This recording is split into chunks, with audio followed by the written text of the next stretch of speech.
हैं कि जो महाराज मनु की सबसे छोटी पुत्री थी जिसका नाम था प्रसूति। प्रसूति का विवाह महाराज दक्ष से हुआ।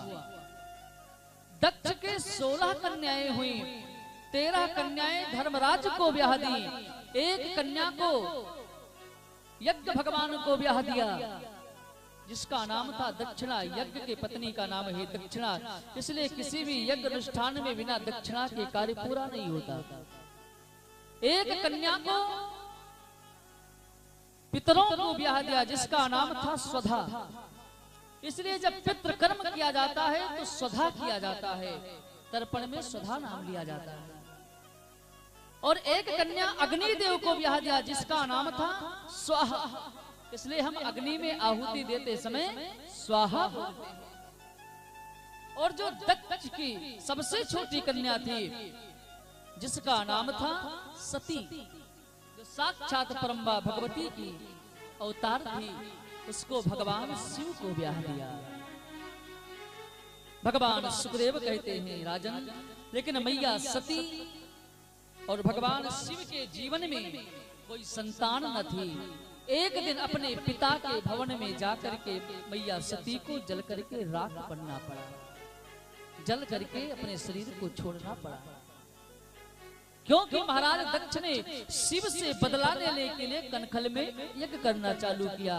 सबको न्योता पठाया, शिव को न्योता ना पठाया। मैया सती प्रयास करती है जाने के लिए। भगवान शिव ने समझाया, देवी जी जहां पर पर्सनल किसी का कार्य हो ना कोई बुलावे तो वहां नहीं जाना चाहिए। सामूहिक कार्य हो वहां पर बिना बुलाए भी चले जाओ तो अच्छा है, लेकिन जहां विरोध मान कहा तोई, कहां गए कल्याण न होई। जैसे जो ये आपके ग्राम में नरहर बिगहा में कथा चल रही है ना, ये किसी एक का नहीं है, सबकी कथा है। ये कोई मान ले कि किसी एक की कथा है, सो बात नहीं, ये सबकी कथा है। अब कोई ये सोचे कि हमारे यहाँ निमंत्रण नहीं आया, हमारे यहाँ न्योता नहीं आया, तो भैया कोई अपने बेटा बेटी का विवाह तो ठान करके रखा नहीं है। सामूहिक सबके कल्याण के लिए भगवत कथा है। यदि उस समाज में उस समूह में आप हो तो आपका भी है, इसलिए आप यहाँ निसंकोच आ सकते हैं। लेकिन कोई अपने घर पर पर्सनल अपना किया होता और तब आपको निमंत्रण ना देता तो होता कि निमंत्रण नहीं आया इसलिए नहीं जाना चाहिए। भगवान शिव ने कहा, देवी जी महाराज दक्ष कर रहे हैं इसलिए कहां गए कल्याण न होई। लेकिन मैया सती ने कहा, भगवान एक बार मैं जाना चाहती हूँ। भगवान शिव ने कहा, देवी जी जाओगी लेकिन वापस नहीं आओ, क्योंकि वहां मेरा अपमान हो रहा है और तुम सती हो, मैं तुझे जानता हूँ, तुम मेरा अपमान, यानी एक साधारण नारी अपने पति का अपमान नहीं सहन कर सकती, तो आप जैसे धर्म पत्नी, आप जैसे सतत नारी अपने पति का अपमान कैसे सहन कर पाओगी। लेकिन जबरदस्ती मैया सती जाती हैं। महाराज दक्ष ने वहां सबको मना कर रखा है कि शिव तो आएगा नहीं, लेकिन यदि मेरी पुत्री कहीं आ जाए तो उससे कोई बातें मत करना, क्योंकि वो मेरी बेटी नहीं, अब शिव की पत्नी है। सती पहुंचती है तो जो बहनें पहले प्रेम से मिलती थी वो व्यंग करती हैं, सती तू अकेले चली आई, पिताजी तुझको निमंत्रण नहीं दिया फिर भी आ गई। दूसरी कहती है, सती ये बचा तेरे पति शमशान में रहते थे, कहीं घर बनाएगी नहीं।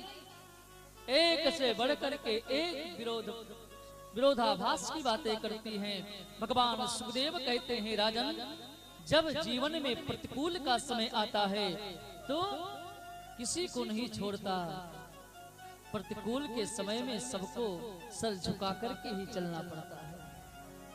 लेकिन माँ होती है, मैया से जाकर के मिली सती तो माँ देव प्रसूति रोने लगी, बेटा मैं जानती थी कि तू जरूर आएगी, मैं तेरे पिता को बहुत समझाने का प्रयास किया, लेकिन तेरे पिता ने एक भी बार मेरी ना मानी। लेकिन बेटा तू नहीं आई थी इसलिए सबको सुना सुना लग रहा था, तेरे आने के बाद में लगता है यहाँ पर सबको ही आ गया। क्योंकि माँ माँ होती है साहब। आदि गुरु भगवान शंकराचार्य ने कहा है कि पुत्र कुपुत्रो जायते कुछ दिन माता कुमाता ना भवति। पुत्र कुपुत्र हो सकते हैं लेकिन माँ कभी कुमाता नहीं होती। जब तक बेटा बेटी छोटे होते हैं तो माँ उनके लिए हर एक सुविधा करती है, अपने सुख का परित्याग करके उनके जीवन का निर्वाह के लिए क्या क्या नहीं करती माँ बाप। लेकिन वही बेटा बेटी बड़े होकर के माँ बाप को गाली दें, माँ बाप को प्रताड़ित करें, माँ बाप को एक एक रोटी के लिए भटकने के लिए छोड़ दें। सोचिए उस माँ बाप पर क्या बीतेगा। मेरे भाई बहन, हम जब भगवान की प्रार्थना करते हैं तो भगवान से नहीं कहते कि आप परमेश्वर हो, आप जगन्नाथ हो। हम सबसे पहले भगवान से कहते हैं क्या, तुम्हें वो माता च पिता तुम्हें हो, आप मेरे माता हैं, आप मेरे पिता हैं। यानी भगवान कहते हैं सबसे पहले भगवान तेरे घर में तेरे माता पिता बैठे हैं, उनको प्रसन्न करके तब मेरे पास में आ। माँ माँ होती है। सती मैया जाती है यज्ञशाला में, वहां पर जाकर के देखा सब देवता बैठे हुए हैं। मैया सती ने देखा दो आसन खाली है, भगवान विष्णु और भगवान ब्रह्मा का, क्योंकि भगवान ब्रह्मा विष्णु शिव ये त्रिदेव हैं। किसी एक का अपमान हो तो ये तीनों नहीं जाते वहां पर। लेकिन फिर भी इनका आसन लगा करके रखा गया है, लेकिन शिव का आसन भी नहीं लगा कर रखा गया, जात से ही निकाल दिया गया। दक्ष ने बहुत बड़ी गलती किया। मैया सती ने क्रोध में आकर के कहा कि हे आचार्यों, हे महात्माओं, आपने मेरे पिता को समझाने का प्रयास नहीं किया और मेरे पिता मेरे पति का अपमान करते रहे, आप लोग उसमें सहभाग का ग्रहण करते रहे। मैं इस यज्ञ को कभी पूरा नहीं होने दूंगी। और ऐसा कह करके वहां पर योगा नल प्रकट करके अपने आप को जला करके अपने प्राण का अंत कर दिया। तुलसी बाबा भी लिखते हैं, अस कही योगी यज्ञ तनु जारा, भयो सकल मख हाहाकारा, भयो सकल मख हाहाकारा, भयो सकल मख हाहाकारा। अस कही योगी यज्ञ तनु जारा, भयो सकल मख हाहाकारा, भयो सकल मख हाहाकारा, भयो सकल मख हाहाकारा। सुनहु सभासद सकल मुनिंदा, कहे सुनी जिन शंकर निंदा, कहे सुनी जिन शंकर निंदा, कहे सुनी जिन शंकर निंदा, कहे सुनी जिन शंकर निंदा। इस प्रकार मैया सती ने कहा कि मैं इस यज्ञ को पूरा नहीं होने दूंगी, और ऐसा कह करके अपने शरीर का परित्याग किया। तब भगवान शिव को पता चलता है, अपने गणों को भेज करके यज्ञ को विध्वंस कराते हैं। दक्ष के सर को काट करके पुनः बकरे का सर लगाते हैं। यहाँ से कथा शिव पुराण में जाती है और यहाँ से कथा मोड़ लेती है। भगवान शिव मैया सती के उस शरीर को लेकर के विलाप करते हैं, रोते हैं। भगवान विष्णु ने अपने चक्र से खंड खंड कर दिया और वही धरती पर 51 जगह पर जाकर के गिरा। वही 51 शक्ति पीठ के नाम से विख्यात हुआ। बोलिए आदि शक्ति मातु की जय हो। और मैया सती ने मरते वक्त एक ही वरदान मांगा कि हे प्रभु, हे भगवान, मैं इस जन्म में शिव को पति पाई और अगले जन्म में मेरा जन्म कहीं भी हो, मैं शिव को ही पति के रूप में पाऊं। यही भगवान से मांग है, मेरा नाता शिव से कभी टूटे ना। दूसरे जन्म में महाराज हिमांचल के यहाँ माँ मैना के गर्भ से जन्म लेती है, नाम होता है पार्वती। नारद जी के कहने पर मैया पार्वती ने शिव को पाने के लिए तप किया और शिव बारात लेकर आते हैं विवाह के लिए। और भगवान शिव का अद्भुत श्रृंगार होता है। विवाह के लिए दूल्हा पाउडर लगाता है, हल्दी उपटन लगाता है, सुंदर सेहरा सुंदर मौन रखता है। भगवान शिव का भी अद्भुत श्रृंगार हुआ है। पूरे शरीर में भस्मांग को लेपन किया है और जटा को संभाल करके बंधा है। मौर की जगह 5 फड़ वाले सर्प को लगा लिया।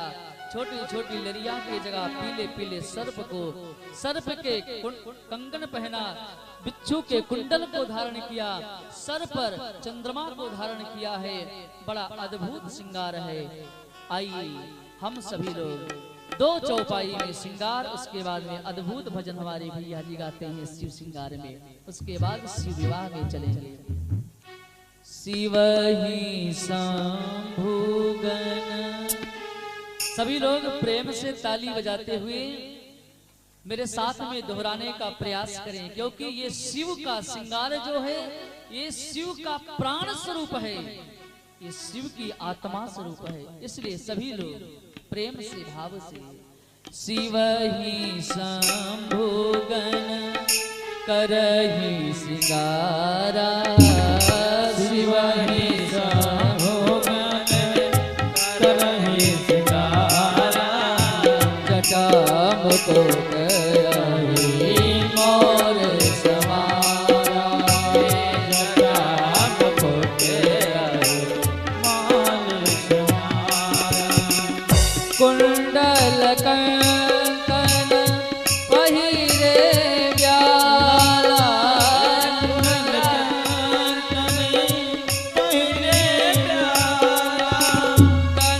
विभूति पटी के हरि छाला, तन विभूति पटी के हरि छाला, शशि ललाट सुंदर सिर गंगा, शशि ललाट सुंदर सिर गंगा, नयन तीन उपवीत भुजंगा, नयन तीन उपवीत भुजंगा, नयन तीन उपवीत भुजंगा।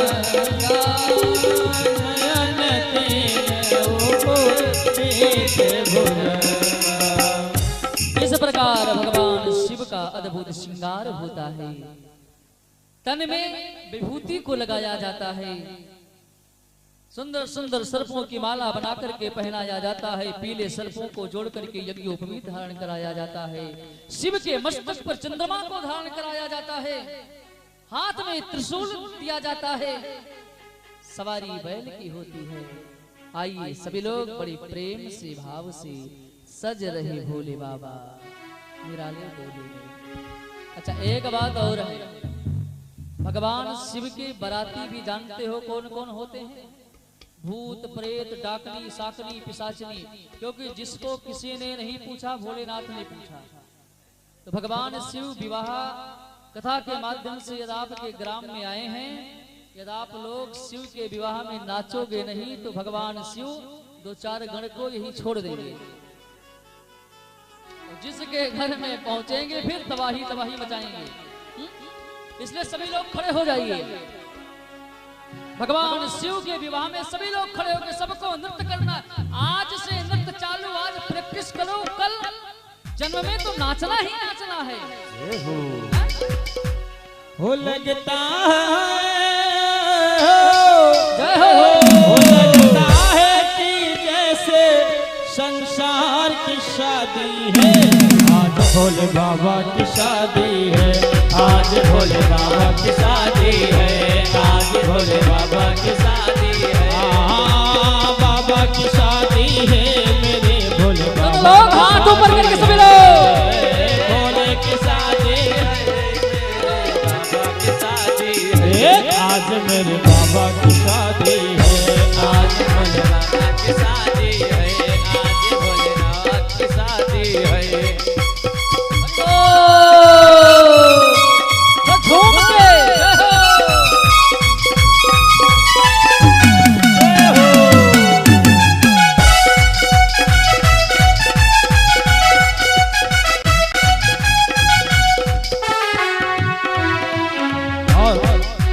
सज रहे भोले बाबा सुनर जोले, सज रहे भोले बाबा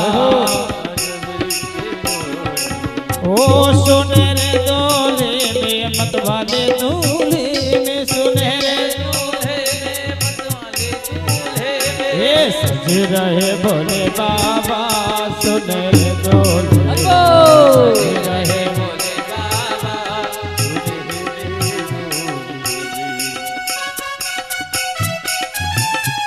जय हो।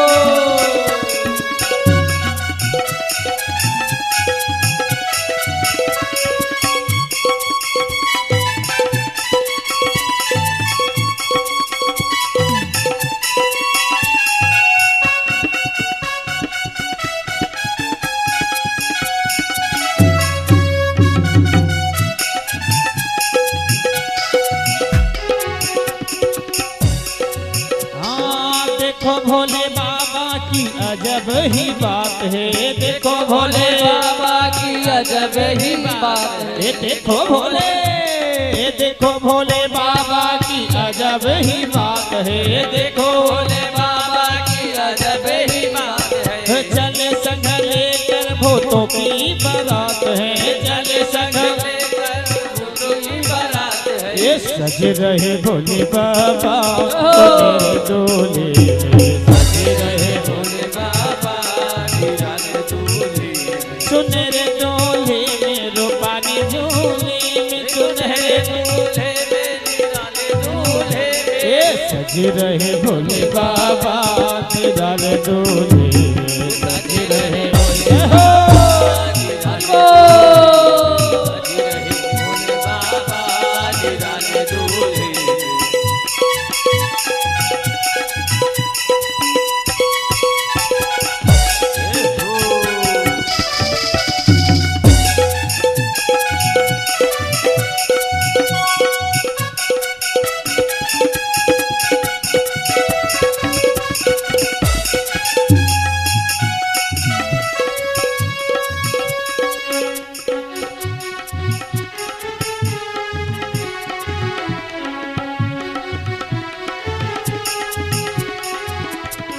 और है भेष निराला जय हो ये भंग की प्याला जय हो है भेष निराला जय हो ये भंग की प्याला जय हो सर जटा बढ़ाए जय हो सर भस्म लगाए जय हो ओढ़े में छाला जय हो अरे नाग की माला जय हो है शीश पे गंगा जय हो मस्तक पे चंदा जय हो ये डमरू साजे जय हो सोल विराजे जय हो भूतों की टोली लेकर चले ससुराले भूतों की टोली लेकर चले ससुराले भूतों की टोली लेकर चले ससुराले भूतों की टोली लेके चले ससुराल। शिव भोले ये दिगंबर पर सवारे ये सज रहे भोले बाबा सुनारे दूल्हे सज रहे भोले बाबा निराले दूल्हे सज रहे भोले बाबा निराले दूल्हे मतवाले दूल्हे में निराले दूल्हे मतवाले दूल्हे सज रहे भोले बाबा निराले दूल्हे सज रहे बाबा निराले दूल्हे। इस प्रकार भगवान शिव का अद्भुत श्रृंगार होता है। आप लोग बैठ जाएं। अद्भुत श्रृंगार होता है। भूत प्रेत की टोली लेकर के भगवान शिव जाते हैं हिमांचल में। हिमांचल में भगवान शिव का स्वागत होता है, सम्मान होता है। उसके बाद में मंडप में प्रवेश करते हैं। मैया पार्वती के साथ में भगवान शिव का पाणी ग्रहण संस्कार होता है। प्राणी ग्रहण जब कीन महेशा हर से सब सकल सुरेशा। भगवान शिव मैया पार्वती का विवाह होता है। विवाह में महाराज हिमांचल ने बहुत दायित्व दिया, बहुत दहेज दिया। भगवान शिव ने सब कुछ बांट दिया। उसके बाद में भगवान शिव कैलाश पर आते हैं मैया पार्वती के साथ में। भगवान सुखदेव कहते हैं, सुखदेव कहते हैं राजा परीक्षित, इस तरह भगवान शिव और मैया पार्वती का विवाह होता है, जिससे भगवान शिव का दो विवाह एक प्रसंग में दिखाया गया। एक विवाह, पहला विवाह मैया सती से, दूसरा पार्वती से। और मैया पार्वती हमेशा हमेशा के लिए भगवान शिव को अपना बना लिया, अपना प्राप्त कर लिया। ये सब कथा सुनाते हैं। आगे की कथा हम सभी लोग कल श्रवण करेंगे। भगवान के जन्म के साथ में आप लोग अधिक से अधिक संख्या में आइए, तैयारी करते हुए आइए। सभी लोग भाव से, प्रेम से भगवान का नाम का स्मरण करें 2 बार। उसके बाद आरती और प्रसाद लेकर के आप सभी लोग जाएंगे।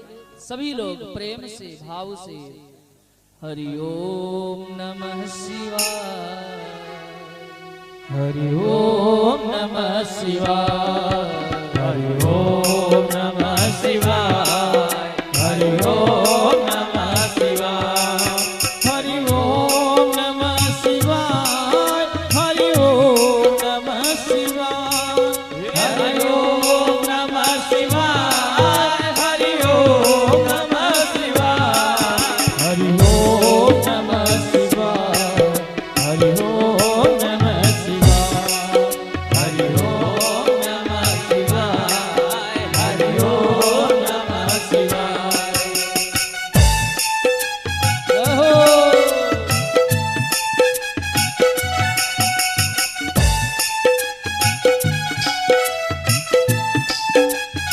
हरि ओम नमः शिवाय, हरि ओम नमः शिवाय, हरि ओम नमः शिवाय, हरि ओम नमः शिवाय, हरि ओम नमः शिवाय, हरि ओम नमः शिवाय, हरि ओम नमः शिवाय, हरि ओम नमः शिवाय, हरि ओम नमः शिवाय, हरि ओम नमः शिवाय, हरि ओम नमः शिवाय, हरि ओम नमः शिवाय। बोलिए राधा माधव भगवान की जय हो। बोलिए श्री कैलाशपति भगवान की जय हो। बोलिए गौरी शंकर भगवान की जय हो। बोलिए श्रीमद् भागवत महापुराण की जय